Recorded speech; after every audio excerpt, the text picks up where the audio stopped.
ಅಪ್ಲಿಕೇಶನ್ಗಳೆಲ್ಲ reject ಮಾಡಿ ಮತ್ತು ಗುತ್ತಿಗೆ ಆಧಾರದ ಮೇಲೆ MSPL ಕಂಪನಿ ಅಂತ ಕಂಪನಿಗಳಿಗೆ ಮುಂಜೂರಾತಿ ಮಾಡಬಹುದು ಅಂತೇಳಿ ರೆಕಮೆಂಡೇಶನ್ ಮಾಡ್ತಾರೆ.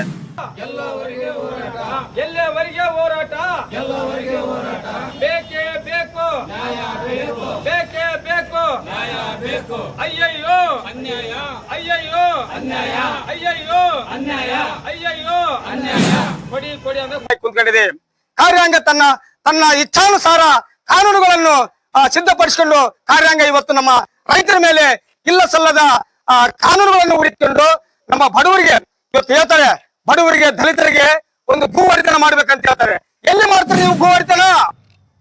ಎಲ್ಲವರೆಗೆ ಹೋರಾಟ ಬೇಕೇ ಬೇಕು ಬೇಕೇ ಬೇಕು ಅಯ್ಯಯ್ಯೋ ಅನ್ಯಾಯ ಅಯ್ಯಯ್ಯೋ ಅನ್ಯಾಯ ಬೇಕು ಬೇಕೇ ಬೇಕು ಬೇಕೇ ಬೇಕು ಬೇಕೇ ಬೇಕು ಬೇಕೇ ಬೇಕು ಬೇಕೇ ಬೇಕು ಬೇಕೇ ಬೇಕು ಬೇಕೇ ಬೇಕು ಬೇಕೇ ಬೇಕು ಬೇಕೇ ಬೇಕು ಬೇಕೇ ಬೇಕು ಅಯ್ಯಯ್ಯೋ ಅಯ್ಯಯ್ಯೋ ಅಯ್ಯಯ್ಯೋ ಅಯ್ಯಯ್ಯೋ ಅಯ್ಯಯ್ಯೋ ಬೇಕೇ ಬೇಕು ಬೇಕೇ ಬೇಕು ಬೇಕೇ ಬೇಕು ಬೇಕೇ ಬೇಕು.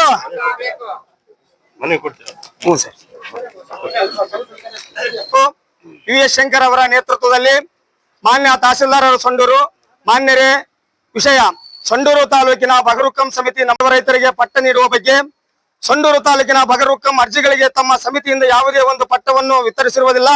ನಮ್ಮ ರೈತರು ಬಹಳ ವರ್ಷಗಳಿಂದ ಭೂಮಿಯಲ್ಲಿ ಉಳುಮೆಯನ್ನು ಮಾಡಿಕೊಂಡು ಜೀವನವನ್ನು ಸಾಗಿಸುತ್ತಿದ್ದಾರೆ.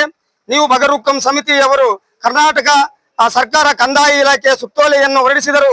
ನೀವು ಯಾವುದೇ ಒಬ್ಬ ರೈತರಿಗೆ ಪಟ್ಟವನ್ನು ವಿತರಿಸಿರುವುದಿಲ್ಲ. ಸರ್ಕಾರದ ಸುತ್ತೋಲೆ ಸಂಖ್ಯೆ RD 45 LGP 2023 ದಿನಾಂಕ 1/12/2023 ರಂದು ಸರ್ಕಾರದ ಪ್ರಧಾನ ಕಾರ್ಯದರ್ಶಿಗಳು ಕಂದಾಯ ಇಲಾಖೆ ಬೆಂಗಳೂರು ಇವರ ಸುತ್ತೋಲೆಯನ್ನು ತಾವುಗಳು ಪಾಲಿಸದೆ ಸುಮ್ಮನೆ ನಾನಾ ಕಾನೂನುಗಳನ್ನು ಹೇಳುತ್ತಾ ಕಾಲವನ್ನು ಕಳೆಯುತ್ತಾ ಬಂದಿರುತ್ತೀರಿ. ಆದ ಕಾರಣ ನಮ್ಮ ರೈತರ ಬಗರುಕ್ಕಂ ಸಮಿತಿಯಲ್ಲಿ ಸಲ್ಲಿಸಿರುವ ನಮೂನೆ 50, 53, ನಮೂನೆ 57ರಲ್ಲಿ ಸಲ್ಲಿಸಿರುವ ಅರ್ಜಿಗಳನ್ನು ತಾವುಗಳು 1 ತಿಂಗಳೊಳಗಾಗಿ ನಮ್ಮ ಮಾಡುತ್ತಿರುವ ರೈತರಿಗೆ ಪಟ್ಟವನ್ನು ವಿತರಿಸಬೇಕೆಂದು ಈ ಹಿಂದೆ ನೀಡಿರುವ ನಮೂನೆ 50, 53ರಲ್ಲಿ ಸಲ್ಲಿಸಿರುವ ಪಟ್ಟಗಳಿಗೆ ಪಾಡಿ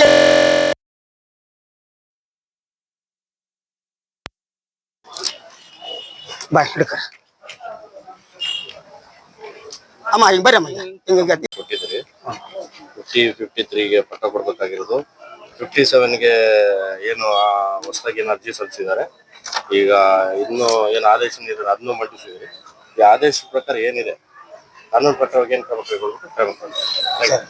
ಅಲ್ಲ, ಇದು ತಾಲೂಕಾದ್ಯಂತರ 13,738 ಅರ್ಜಿಗಳನ್ನು ಸಾಗುವಳಿ ಮಾಡುವಂತ ರೈತರು ಫಾರಂ ನಂಬರ್ 57ನಲ್ಲಿ ಅರ್ಜಿಗಳನ್ನು ಹಾಕಿಕೊಂಡು ಇವತ್ತು ಬಗರುಕ್ಕಂ ಕಮಿಟಿ ನಮಗೇನಾದ್ರೂ ಒಂದು ಪಟ್ಟ ಮುಂಜೂರಾತಿ ಮಾಡುತ್ತೆ ಅಂತ ಒಂದು ನಿರೀಕ್ಷೆಯಲ್ಲಿ ಇರ್ತಕ್ಕಂತ ಜನರಿಗೆ ಸುಳ್ಳಾಗಿದೆ. 13,738 ಅರ್ಜಿಗಳಲ್ಲಿ ಕೇವಲ ತಾಲೂಕಾದ್ಯಂತರ ಬರೀ 591 ಅರ್ಜಿಗಳು ಮಾತ್ರ ಹಾರ್ಯವಾಗಿರುವಂತ ಅರ್ಜಿಗಳು ಅಂತೇಳಿ ಒಂದು ಉಲ್ಲೇಖ ಮಾಡಿರ್ತಾರೆ ಅಧಿಕಾರಿಗಳು. ಇವತ್ತು ಕಾರಣಗಳನ್ನು ಹೇಳುತ್ತಾ ನಮ್ಮ ರೈತರ ಹಾಕಿರ್ತಕ್ಕಂಥ ಅಪ್ಲಿಕೇಶನ್ಗಳೆಲ್ಲ ರಿಜೆಕ್ಟ್ ಮಾಡಿ ಮತ್ತು ಗುತ್ತಿಗೆ ಆಧಾರದ ಮೇಲೆ MSPL ಕಂಪನಿ ಅಂತ ಕಂಪನಿಗಳಿಗೆ ಮುಂಜೂರಾತಿ ಮಾಡಬಹುದು ಅಂತೇಳಿ ರೆಕಮೆಂಡೇಶನ್ ಮಾಡ್ತಾರೆ. ಆದರೆ ಒಂದು ಸುತ್ತೋಲೆ ಪ್ರಕಾರ, ಈ ಸುತ್ತೋಲೆ ಪ್ರಕಾರ ಏನಿದೆ ಅಂತಂದ್ರೆ ಯಾವುದೇ ಒಬ್ಬ ವ್ಯಕ್ತಿಗೆ ಮತ್ತು ಖಾಸಗಿ ಸಂಸ್ಥೆಗೆ ಮುಂಜೂರಾತಿ ಮಾಡತಕ್ಕದ್ದಲ್ಲ ಸರ್ಕಾರಿ ಜಮೀನು ಅಂತೇಳಿ ಸುತ್ತೋಲೆ ಇದ್ರು ಕೂಡ ರೈತರು ಹಾಕಿರ್ತಕ್ಕಂಥ ಅಪ್ಲಿಕೇಶನ್ಗಳನ್ನ ರಿಜೆಕ್ಟ್ ಮಾಡಿ ಒಂದು ಬಲ್ಡೋಟ ಕಂಪನಿ MSPL ಕಂಪನಿಗೆ ಕೊಡಬಹುದು ಅಂತೇಳಿ ರೆಕಮೆಂಡೇಶನ್ ಮಾಡ್ತಾರೆ. ಆದ್ರೆ ಅವರು ಇದು ಫಲವತ್ತಾದ ಭೂಮಿ, ಇಲ್ಲಿ ರೈತರು ಸಾಗುವಳಿ ಮಾಡ್ತಾರೆ ಅಂತೇಳಿ ಒಂದು ರಿಪೋರ್ಟ್ ಅನ್ನು ದಾಖಲಿಸ್ತಾರೆ. ಖರಾಬ ಅಂತೇಳಿ ಇವತ್ತು ಇಲ್ಲ ಸಲ್ಲದ ಕಾನೂನುಗಳನ್ನು ತೆಗೆದು ನಮ್ಮ ರೈತರಿಗೆ ಪಟ್ಟ ಕೊಡಂತ ಕೇಳಿದ್ರೆ ಯಾವುದೋ ಕಾನೂನುಗಳನ್ನು ಹುಡುಕುತ್ತಾ ಅದನ್ನ ಡಿಲೀಟ್ ಮಾಡ್ತಾರೆ. ಮತ್ತು ಹಿಂದೆ ಏನು 50-53 ಕೂಡ ಬಾಕಿ ಇದಾವೆ ನಮ್ಮ ತಾಲೂಕಿನಲ್ಲಿ.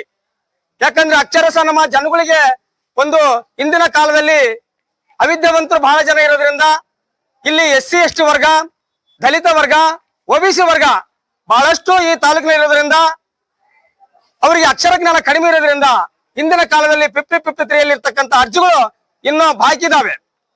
ಇವತ್ತು ಆ ಒಂದು 50-53 ಕೂಡ ಇಲ್ಲಿ ತಹಸೀಲ್ದಾರ್ ಕಡೆಯಿಂದ ಜಿಲ್ಲಾಧಿಕಾರಿ ಅವರಿಗೆ ಅವನ್ನ ರಿಜೆಕ್ಟ್ ಮಾಡ್ಲಿಕ್ಕೆ ಕೂಡ ಕಳಿಸಿರ್ತಕ್ಕಂಥ ಒಂದು ಹುನ್ನಾರ ನಡೀತಾ ಇದೆ.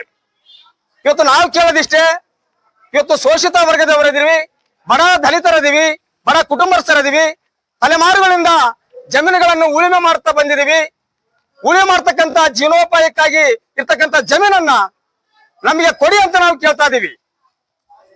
ನಮಗೆ ಕೊಡೋದು ಬಿಟ್ಟು ಕಂಪನಿಗಳಿಗೆ ಕೊಡ್ಲಿಕ್ಕೆ ಇವರು ಮುಂದಾಗ್ತಾರೆ ಅಧಿಕಾರಿಗಳು. ಇದು ಯಾವ ಕಾನೂನಿನಿಂದ ಕೊಡ್ತಾರೆ ಕಂಪನಿಗಳಿಗೆ?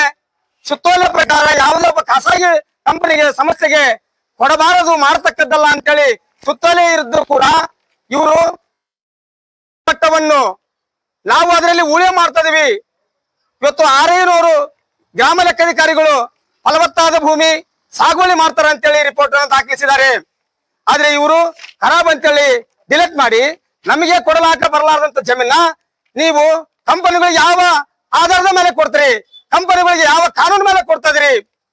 ಇವತ್ತು ಈ ತಾಲೂಕಿನಲ್ಲಿ ಇವತ್ತು ಶಾಸಕಾಂಗ ಮೌನವಾಗಿದೆ, ಕಾರ್ಯಾಂಗ ಮೌನವಾಗಿದೆ. ನಮಗೆ ಉಳಿಬೇಕಾಗಿರೋ ನ್ಯಾಯಾಂಗ ಮಾತ್ರ ಅಷ್ಟೇ. ಶಾಸಕಾಂಗ 0 ಆಗಿದೆ. ಶಾಸಕಾಂಗ ಇವತ್ತು ತಿದ್ದುಪಡಿ ಮಾಡ್ತಕ್ಕಂಥದ್ದು. ಇವತ್ತು 13,738 ಅರ್ಜಿಗಳನ್ನ ಸಂಪೂರ್ಣವಾಗಿ ರಿಜೆಕ್ಟ್ ಮಾಡಿ, ತಿರಸ್ಕಾರ ಮಾಡಿ ಕೇವಲ 591 ಅರ್ಜಿಗಳು ಮಾತ್ರ ಇವತ್ತು ಬಿಟ್ಟಿದ್ದಾರೆ ಅವು ಅರ್ಹ ಅಂತ ಹೇಳಿ. ಅಂದ್ರೆ 591 ರೈತರಿಗೆ ಮಾತ್ರ ಪಟ್ಟ ಕೊಡ್ತಾರಂತೆ. ಇವತ್ತು ಶಾಸಕಾಂಗ ಎಲ್ಲಾದ್ರೂ ಮಾತಾಡಿದಾರ? ಶಾಸಕಾಂಗ ಕಾರ್ಯಾಂಗ ಮೌನವಾಗಿದೆ. ಇವತ್ತು ಆ ಖರಾಬ್, ಬಿ ಖರಾಬ್, ಸಿ ಖರಾಬ್ ಅಂತೇಳಿ ಯಾವುದೋ ನೆಪಗಳನ್ನು ಒಡ್ಡಿಕೊಂಡು ಇವತ್ತು ಇಲ್ಲ ಸಲ್ಲದ ಕಷ್ಟಗಳನ್ನ ನಮ್ಮ ರೈತರಿಗೆ ತಂದೊಡ್ಡಿದ್ದಾರೆ. ಇವತ್ತು ಕೋರ್ಟ್ ಕೊಟ್ಟಿದೆ, ಯಾವ ಕಾರಣದ ಅಡಿಯಲ್ಲಿ, ಯಾವ ಕಾನೂನು ಅಡಿಯಲ್ಲಿ ನೀವು ಇವರ ಹೆಸರುಗಳನ್ನು ವಜಾಗೊಳಿಸಿದ್ರಿ, ಮತ್ತೆ ನೀವು ಈ ಹೆಸರುಗಳನ್ನ ಮತ್ತೆ ನೀವು ಪಾಣಿಯಲ್ಲಿ ನಮೂದಿಸ್ರಿ ಅಂತೇಳಿ ಇವತ್ತು ಕೋರ್ಟ್ ಕೂಡ ಒಂದು ಡಿಕ್ಲರೇಷನ್ ಕೊಟ್ಟಿದೆ. ಇವತ್ತು ಬಿ ಖರಾಬ್, ಸಿ ಖರಾಬ್ ಮಾಡಿರ್ತಕ್ಕಂಥ ರೈತರು ಇವತ್ತು ಕೋರ್ಟ್ಗೆ ಹೋದ್ರೆ, ಹೈಕೋರ್ಟ್ಗೆ ಹೋದ್ರೆ, ಹೈಕೋರ್ಟ್ ನಲ್ಲಿ ಇವತ್ತು ನಮ್ಮ ರೈತರಿಗೆ, ಕೆಲವು ರೈತರಿಗೆ ನ್ಯಾಯವನ್ನು ಸಿಕ್ಕಿದೆ. ಇವತ್ತು ನಮ್ಮ ಬಡ ರೈತರಿಗೆ ಇವತ್ತು ಟ್ರಾಕ್ಟರ್ಗಳು ತಂದ್ಕೊಂಡಿದ್ದಾರೆ, ಅದ್ರ ಮೇಲೆ ಲೋನ್ ತಗೊಂಡಿದ್ದಾರೆ, ಸಾಲ ಸೌಲಭ್ಯಗಳನ್ನು ಪಡ್ಕೊಂಡಿದ್ದಾರೆ. ಆದ್ರೂ ಕೂಡ ಇವತ್ತು ಆ ಖರಾಬ್, ಬಿ ಖರಾಬ್, ಸಿ ಖರಾಬ್ ಅಂತೇಳಿ ಮಾಡಿ ಪಾಣಿಯನ್ನು ಸಂಪೂರ್ಣವಾಗಿ 0 ಮಾಡಿ ಇವತ್ತು ನಮ್ಮ ರೈತರಿಗೆ ಕಷ್ಟವನ್ನು ತಂದುಕೊಟ್ಟಿದ್ದಾರೆ. ಇವತ್ತು ನಮ್ಮ ರೈತರಿಗೆ, ಬಡವರಿಗೆ ಅನ್ಯಾಯ ಮಾಡ್ತಿದ್ದಾರೆ ಇವತ್ತು ಅಧಿಕಾರಿಗಳು. ಇವತ್ತು ಇದನ್ನ ಕೇಳ್ತಕ್ಕಂತ ಪ್ರಶ್ನೆಯನ್ನು